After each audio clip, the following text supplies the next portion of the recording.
নমস্কাৰ, মই YouTube channel মৰম গীতাৰাণী বৰালৈ আপোনালোকক স্বাগতম জনাইছোঁ। এয়া আজি সাধাৰণ ৰেচিপি এটা আপোনালোকক দেখাবলৈ ওলাইছোঁ। এয়া হ'ল আমাৰ ঘৰুৱাভাৱে কি ধৰণে খিচাৰি বনায়।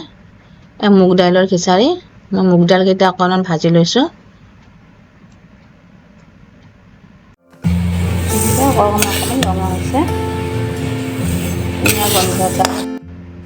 অকণমান ৰং চঙা হোৱালৈকে ভাজিম।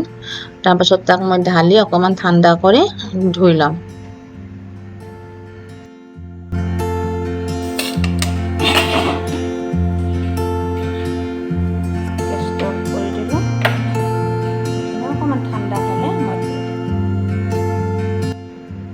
এয়া ধুই মই কুকাৰত দাইলখিনি ঢালি দিলোঁ।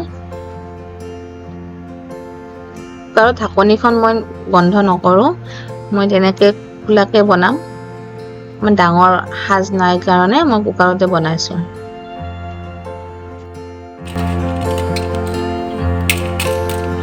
এতিয়া উতলিব দিম। এয়া মই ইয়াতে মিঠাতেল আৰু শুকান জলকীয়া পাঁচফোৰণ দি দিছোঁ। তেল অৱশ্যে মই RCM ৰাইচ ব্ৰেনৰ ব্যৱহাৰ কৰিছোঁ।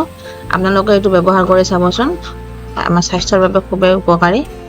ইয়াতে মই মিক্সিত পিচি লৈছিলোঁ বিলাহী আৰু অকণমান আদা। ইয়াত অকণমান জিৰা গুড়ি দি দিছোঁ। বিশেষ মছলা একো ব্যৱহাৰ কৰা নাই, কাৰণ এইটো নিৰামিষ, সেইবাবে মই ইমান বেছি মছলা ব্যৱহাৰ কৰা নাই। মই খিচাৰি য'ত বনাইছিলোঁ সেইখিনি দেখুৱাব নোৱাৰিলোঁ।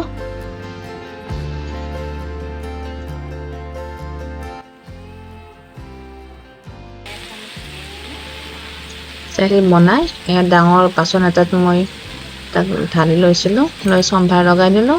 তাৰপিছত ইয়াত অকণমান ঘি দি দিছোঁ, আমাৰ ঘৰৰ ঘি।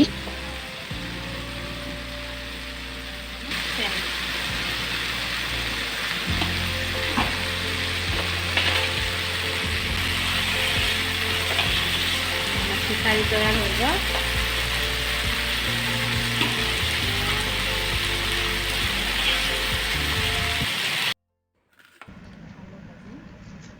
খিচাৰিৰ লগত এয়া আলু ভাজি, লগতে আছে কাচকল ভাজি আৰু আছে বিলাহীৰ টক,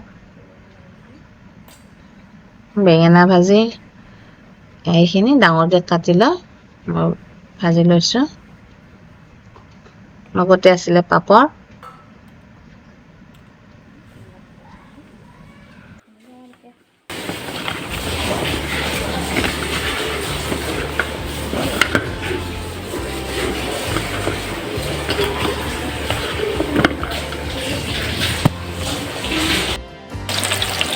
আলু ভাজি হৈ গ'ল। এনেকৈ মই আটাইখিনি আলু ভাজিম। অলপ ভাজি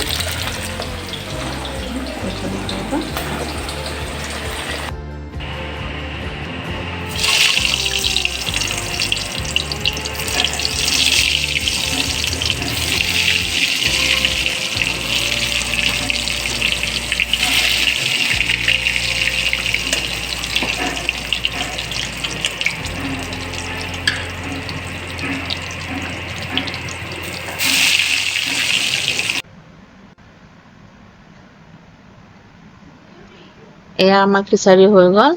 এতিয়া আমি প্লেটিং কৰি আছোঁ। ভিডিঅ'টো চাই ভাল লাগিলে লাইক কৰিব, শ্বেয়াৰ কৰিব, আৰু কেনেকুৱা পালে কমেণ্টত জনাব। ছাবস্ক্ৰাইব কৰিবলৈ নাপাহৰিব। আচলতে এইটো ক'বলৈ পাহৰি গ'লোঁ, এয়া আছিলে পুঁই শাক, আলু আৰু মটৰৰ ভাজি। সেইকণ আপোনালোকক ক'বলৈ পাহৰিছিলোঁ। এই ভিডিঅ'টো আপোনালোকক দিয়া আছে শ্বৰ্ট ভিডিঅ'ত, চাই ল'ব। ধন্যবাদ।